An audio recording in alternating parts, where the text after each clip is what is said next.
से केस है तो क्लब होने चाहिए। देश का संविधान कहता है, सिस्टम कहता है। कितने केसों में क्लब हुए हैं, मुकेश जैन का केस, स्वामी रामदेव जी का केस और कितने केस हमने कराए।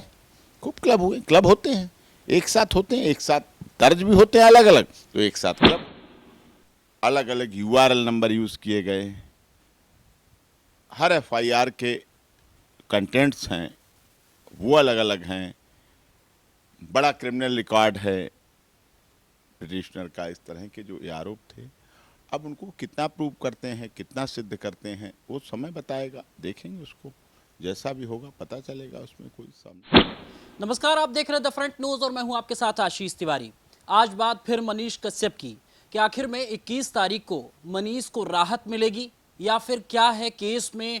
पूरी चीज को समझने के लिए हमारे साथ फिर से एक बार एपी सिंह सर हैं, सुप्रीम कोर्ट के वरिष्ठ अधिवक्ता हैं। आइए जानने की कोशिश करते हैं। पल पल की अपडेट सर दे रहे हैं, अलग अलग चैनलों के माध्यम से आप देख रहे हैं, हम भी दिखा रहे हैं। तो आइए सीधे जुड़ने की कोशिश करते हैं। सर बहुत बहुत स्वागत है। जी सर क्या कहेंगे, देश के सुप्रसिद्ध एडवोकेट कपिल सिब्बल जी का आ जाना और खास तौर से सरकार के पक्ष में क्या होगा? नहीं, वो तो कोई बात नहीं, वो तो आते रहते हैं सब लोग, कभी पक्ष में, कभी विपक्ष में, कभी इस पथ में, कभी उस पथ में। घुंघरू की जगह तो घुंघरू की तरह बसता ही रहता है, कभी इस पग में, कभी उस पग में। वकील को तो वकालत करनी है, उन्हें भी करनी है। अच्छे वकील हैं, जीवन अपना लगाया है सुप्रीम कोर्ट में वकालत में, लॉ मिनिस्टर के रूप में देश को सेवाएं दी हैं, राज्यसभा सदस्य के रूप में देश की बड़ी पंचायत में काम करते हैं लोग, राज्यसभा में राजनीतिक दलों का भी रहता है, क्योंकि राज्यसभा सदस्य तो ऐसे भी। लेकिन उससे कोई फर्क नहीं पड़ता है। मेरिट्स, ग्राउंड्स, केस की जो फैक्ट हैं, तथ्य हैं, उससे कोर्ट देखती है और सब पेश होते हैं, सब अपीयर होते हैं। कोर्ट देखेगी कि तमिलनाडु सरकार एनएसए बनाने के लिए क्या फैक्ट लाई है। जैसा उन्होंने कहा, वो गंभीर आरोप थे कि हत्याएं हुई, अलग अलग यूआरएल नंबर यूज किए गए, हर एफआईआर के कंटेंट्स हैं वो अलग अलग हैं, बड़ा क्रिमिनल रिकॉर्ड है पिटिशनर का। इस तरह के जो ये आरोप थे, अब उनको कितना प्रूव करते हैं, कितना सिद्ध करते हैं, वो समय बताएगा, देखेंगे उसको। जैसा भी होगा पता चलेगा, उसमें कोई सामने आएगा। क्या लगता है कि 21 तारीख को राहत मिल पाएगी या मुश्किलें बढ़ जाएंगी? नहीं, अभी काउंटर एफिडेविट आने दीजिए। अभी पहले से कोर्ट के बारे में कुछ कहना, आई एम नॉट एस्ट्रोलॉजर, ये तो एस्ट्रोलॉजर कहेगा, भविष्यवक्ता कहेगा, वो देख के कुंडली बताएगा कि क्या कुंडली कह रही है, क्या नहीं कह रही है। लेकिन मैं भविष्यवक्ता नहीं हूँ।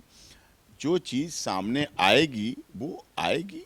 काउंटर में कितना जवाब तमिलनाडु अपनी सपोर्ट में दे पाती है, फिर उसके रिजॉइंडर में हम लोग कितना देते हैं, हमारी तरफ से, डिफेंस की तरफ से कितना जाएगा, उस पर प्रूव करेगा। कोर्ट का क्या व्यू है, कोर्ट कितना उसको मानती है, कि सोशल मीडिया को कितना ऑथेंटिक मानती है सोशल मीडिया के द्वारा सरकार के संबंध में। लेकिन ये तो सत्य है, देखिए, यूआरएल हुआ हो, ट्वीट गलत हो, क्रिमिनल रिकॉर्ड भी हो मनीष का, कोई इस बात नहीं कहता, घटनाएं भी हुई हों, लेकिन ये एक बात सत्य है कि प्रवासी बिहार के, पूर्वांचल के लोगों के साथ, हिंदी भाषी लोगों के साथ, हिंदी भाषा के साथ जीने मरने वाले लोगों के साथ कई ऐसे राज्य हैं जहां भेदभाव होता है, उनके साथ गलत व्यवहार होता है। सवाल ये है कि क्या बिहार, उत्तर प्रदेश, झारखंड, छत्तीसगढ़, आसाम, मेघालय, मणिपुर, अरुणाचल प्रदेश, इन राज्यों में जो हिंदी भाषी बोलते हैं, उन राज्यों के मुख्यमंत्रियों ने जब जब हिंदी भाषी लोगों के साथ अनजस्टिस अन्य राज्यों में, साउथ, महाराष्ट्र, जहां जहां होता है, क्या उनके खिलाफ कार्रवाई कभी की? क्या कभी उनके खिलाफ केस रजिस्टर्ड किया? क्या कभी प्रवासी, पूर्वांचलवासी, अपने मेहनतकश मजदूर हिंदी भाषी लोगों के साथ रहमदिली दिखाई? केवल बोलने के अलावा। भाषण में तो सबने दिखाई, ट्विटर पर तो सबने दिखाई, मीडिया के सामने तो सबने बोला, लेकिन गंभीरता के साथ। अगर ऐसा पहले से भी होता रहता, चाहे वो माननीय लालू यादव जी हों, चाहे नीतीश कुमार जी हों, चाहे राबड़ी देवी जी हों, चाहे और अन्य मुख्यमंत्री रहे हों, चाहे झारखंड, छत्तीसगढ़, उत्तर प्रदेश के माननीय मुख्यमंत्री हों, अगर हिंदी भाषा का विरोध करने वालों के विरुद्ध कुछ सख्त कार्रवाई उठाई होती तो हिंदी भाषा, हिंदी बोलने वाले व्यक्ति, प्रवासी, बिहार पूर्वांचल के व्यक्ति को अपमान का दंश उसको, उसके परिवार को नहीं झेलना पड़ता, बिल्कुल नहीं झेलना पड़ता। ये विषय गंभीर है। ये सब मानते हैं कि आसाम में हिंदी भाषी लोगों के साथ हत्याएं होती, तमिलनाडु में क्या हुआ, ये सब जानते हैं। महाराष्ट्र में यदा कदा ये बात आती है, पिछले मुख्यमंत्रियों के, अब मैं फडणवीस साहब की बात नहीं कर रहा हूं, इनकी बात नहीं कर रहा हूं, यदा कदा ये बातें आती थी। ये तो राष्ट्रीय पार्टी से जुड़े हुए लोग हैं। ये क्षेत्रीय दल में क्षेत्रीय भाषा को लेके अपने दलों की महत्वता बढ़ाने के लिए यदा कदा ये बातें आती रही हैं कि मराठी में, महाराष्ट्र में हिंदी भाषी, पूर्वांचल, प्रवासी, बिहारी लोगों को घुसने नहीं देंगे, ये नहीं करने देंगे, वो नहीं करने देंगे। क्या ये संघीय ढांचा है? क्या ये संघीय ढांचा है? क्या हमारा भारत का संविधान कहता है? क्या हमारा देश की संसद कहती है इस बात को? क्या माननीय सर्वोच्च न्यायालय या ऑनरेबल हाई कोर्ट इस बात को कहते हैं, मानते हैं, सुनते हैं क्या इस बात को? क्या हिंदी देश की राष्ट्रभाषा नहीं है? क्या हिंदी के साथ गलत व्यवहार अब भी नहीं हो रहा है? क्या महात्मा गांधी, नेताजी सुभाष चंद्र बोस, जवाहरलाल नेहरू, इंदिरा गांधी, अटल बिहारी वाजपेयी और माननीय मोदी जी हिंदी को बढ़ाने के लिए लगातार संघर्ष नहीं कर रहे हैं? क्या माननीय मोदी जी लंदन, रशिया, चीन, जापान, अमेरिका, कुवैत, सऊदी अरब कहीं भी जाते हैं हिंदी में भाषण नहीं देते हैं क्या? हिंदी में भाषण इसीलिए देते हैं कि वो अपनी भाषा से प्यार करते हैं। क्षेत्रीय भाषाओं का महत्व रहे, वो रहें, लेकिन आप अपने को मानने के चक्कर में क्या दूसरे को अपमानित करेंगे? क्या दूसरे के साथ मारपीट करेंगे कि वो हिंदी भाषी है? ये तो देश के लिए गलत है, ये तो देश के सिस्टम के लिए गलत है, लोकतंत्र के लिए गलत है, हमारे संवैधानिक ढांचे के लिए गलत है। क्या लगता है कि एनएसए से छुटकारा मिल सकता है? नहीं, आने दीजिए, अभी तो let them wait and watch. अभी हमें इंतज़ार करना पड़ेगा, अभी हमें आगे देखना पड़ेगा। क्या वो चार्जशीट फाइल करते हैं, क्या इन्वेस्टिगेशन करते हैं, क्या तथ्य देते हैं, क्या जानकारी देते हैं, क्या कोर्ट में देते हैं, कोर्ट क्या कहती है, ऑनरेबल कोर्ट क्या कहती है, पटना की कोर्ट क्या कहती है, मदुरई की कोर्ट क्या कहती है, साइबर क्राइम की क्या कहती है, इकोनॉमिक ऑफेंस यूनिट की कोर्ट क्या कहती है, ह्यूमन राइट्स क्या कहते हैं, राजनेता क्या कहते हैं। ये सब चीज़ें बहुत महत्वपूर्ण हैं, हो जाती हैं, और इसको इसी तरह से संभाला जाएगा, इसी तरह से समझा जाएगा। लेकिन हिंदी भाषी बोलने वालों के साथ, हिंदी भाषी लोगों के साथ, हिंदी भाषी लोगों के साथ ऐसा व्यवहार, दुर्व्यवहार, इसे कोई भी मान्यता नहीं देगा। आज भी जम्मू में, आज भी श्रीनगर में ब्राह्मण लोगों की इसलिए हत्या होती है कि वो ब्राह्मण हैं। कितने ब्राह्मण लोगों ने श्रीनगर, लद्दाख, लेह से अपने को हटा लिया, कितने प्रवासी बन गए। माना आदरणीय अमित शाह जी केंद्रीय गृह मंत्री हैं, उन्होंने बहुत परिवर्तन लाए, लेकिन क्या आजादी से 75 साल पहले से परिवर्तन नहीं आना चाहिए? क्या है परिवर्तन इतने वर्षों से नहीं आना चाहिए? क्या इस देश में पहले प्रधानमंत्री मोदी जी और गृह मंत्री अमित शाह जी बने हैं? क्या इससे पहले लोग नहीं थे, सरकारें नहीं थी? क्या उससे पहले कश्मीर हमारा हिस्सा नहीं था?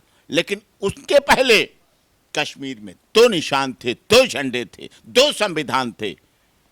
लेकिन एक सांसद गुजरात से आने वाला देश की संसद में पहली बार आया और उसने आते ही सीधे कहा कि जहां हुए बलिदान मुखर्जी, जहां हुए बलिदान मुखर्जी, वो कश्मीर हमारा है।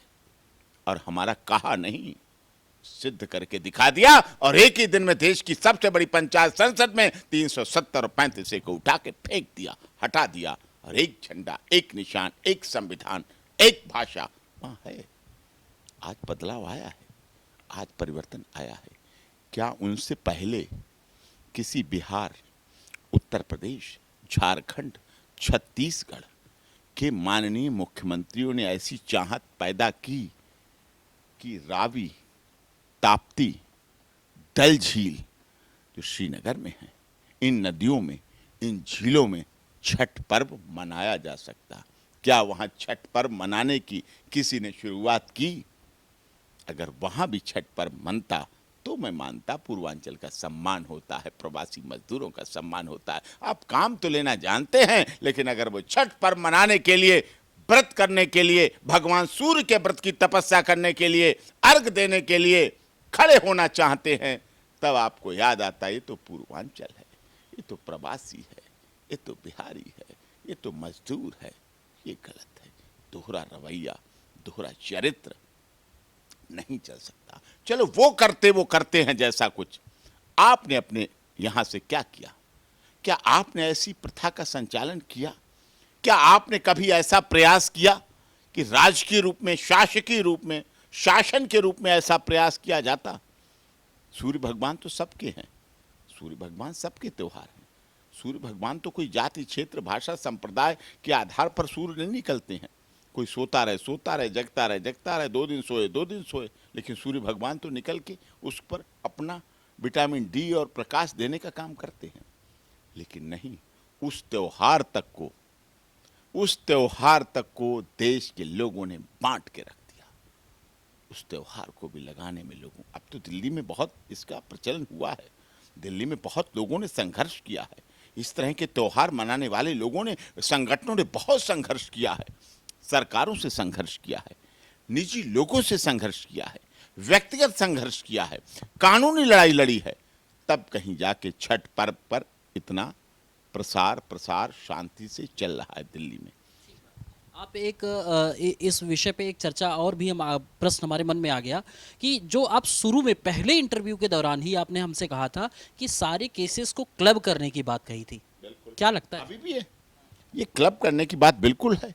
एक जैसे केस है तो क्लब होने चाहिए, देश का संविधान कहता है, सिस्टम कहता है। कितने केसों में क्लब हुए हैं, मुकेश जैन का केस, स्वामी रामदेव जी का केस, और कितने केस हमने कराए, खूब क्लब हुए। क्लब होते हैं, एक साथ होते हैं, एक साथ दर्ज भी होते हैं अलग अलग, तो एक साथ क्लब होते हैं।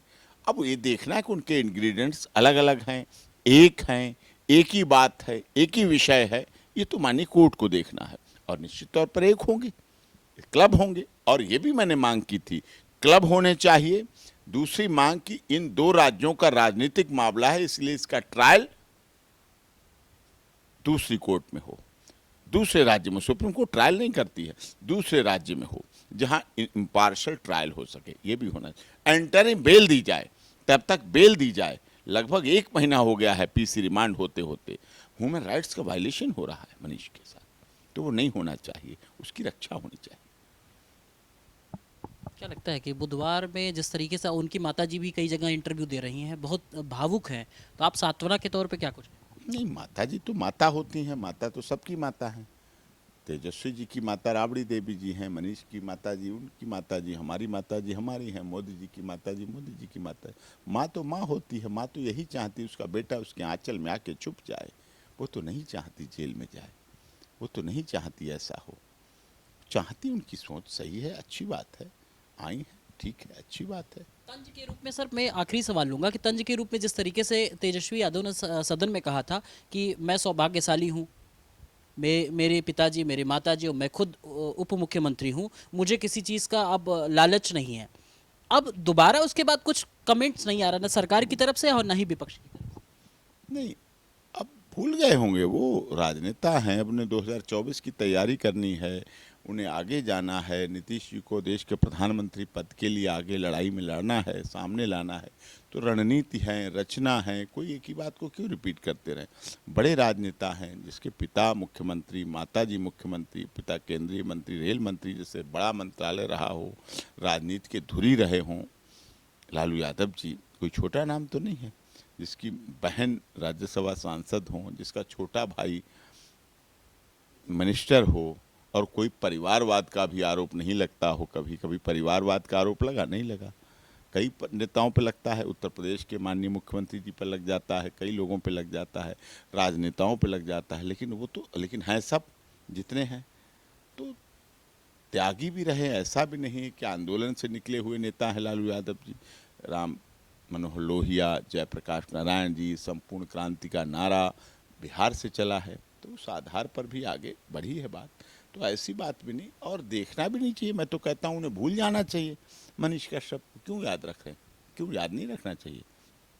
आदमी जब आगे बढ़ जाता है, पद पर आगे बढ़ जाता है, तो पिछली बातें छोड़ देता है, और पिछली चीज़ों को छोड़ के पीछे मुड़ मुड़ के देखना नहीं चाहिए, समय खराब होता है। छोटा सा पत्रकार है, बड़ा छोटा पत्रकार की बात नहीं है, तो पत्रकार बस। इस यूट्यूबर कहते हैं लोग, कुछ कहते हैं, जैसा भी है जो भी है, तो बिहार का, आपके बिहार का है, आपके राज्य का है, आपके राज्य का मतदाता है। चलो कुछ गलत लगा आपको, कोई बात नहीं, हो गया। अब उसको बात कहते ना, तोड़ दो तुम बीच की दीवार को, तोड़ दो तुम बीच की दीवार को, देखना आंगन तुम्हारा 2 गुना हो जाएगा। उसे अपना बना लो, अपना लो, उससे क्या फ़र्क पड़ता है। आप बड़े दिल वाले हैं, आप वही रहेंगे, वो वही रहेगा। आपकी और उसकी कहाँ समानता, कोई मेल नहीं है। उसके फादर सैनिक, उसकी माँ हाउसवाइफ, वो अविवाहित, आपने लव मैरिज की, आपको नवरात्रों में कन्या का जन्म मिला, लक्ष्मी मिली तेजस्वी यादव को, आप सौभाग्यशाली हैं। मनीष से तो बहुत आप सौभाग्यशाली हैं, जिससे आपने प्यार किया उसी से शादी हो गई, कितनी बड़ी बात। ना जाति का हो बंधन, ना धर्म को हो नाता, बन जाओ मीत मेरे, मेरी प्रीत अमर कर दो। प्रीत बहुत लोगों को कम मिल पाती है, तेजस्वी जी को मिली, सबने स्वीकार किया। नवरात्रों में लक्ष्मी जी का आगमन हुआ, सब चीज़ें हैं, उसमें सबको करना चाहिए और उन्हें भूल जाना चाहिए। और तमिलनाडु सरकार से भी कहना चाहिए, भूल जाओ, छोड़ दो, आगे चीज़ और लड़ो और करो, 2024 की तैयारी करो। मोदी जी बहुत भारी बहुमत से आने वाले हैं। अब की बार 400 पार, भारतीय जनता पार्टी नारा दे रही, अब की बार तीसरी बार 400 पार। तो उससे लड़ने के लिए आपको आना चाहिए। कहाँ मनीष कश्यप में उलझे हुए हो, छोटा सा बच्चा है, अदना सा, आपके बिहार से चला, बिहार में ही है, बिहार में ही रहा, बिहार की जेल से शुरू हुआ, तमिलनाडु तक पहुंच गया, मदुरई पहुंच गया। ना वहाँ खाना पीना है ऐसा बिहार जैसा, ना वहाँ की भाषा है, ना वहाँ का मिलना जुलना है। अब और कितने दिन, वापस बुला लो अपने बिहार में और निपटाओ, ख़त्म करो। बहुत बहुत धन्यवाद। कुल मिलाकर के मनीष कश्यप पे हम लगातार अपडेट लेते रहेंगे सर। जिस तरीके से कहे कि वैसे अगर मनीष कश्यप ने खुद माना था कि तेजस्वी यादव मेरे से बड़े हैं, मेरे से सौभाग्यशाली हैं, तो कुल मिलाकर के एक बात तो बनता है, क्यों ना दरिया दिल दिखाते हुए एक बार गुजारिश की जाए, एक बार उनको माफ़ करने की कोशिश की जाए। लगातार अपडेट्स आप तक पहुँचते रहेंगे। कैमरा सहयोगी सोमनाथ सिंह के साथ Ashish Tiwari, the Front News, New Delhi.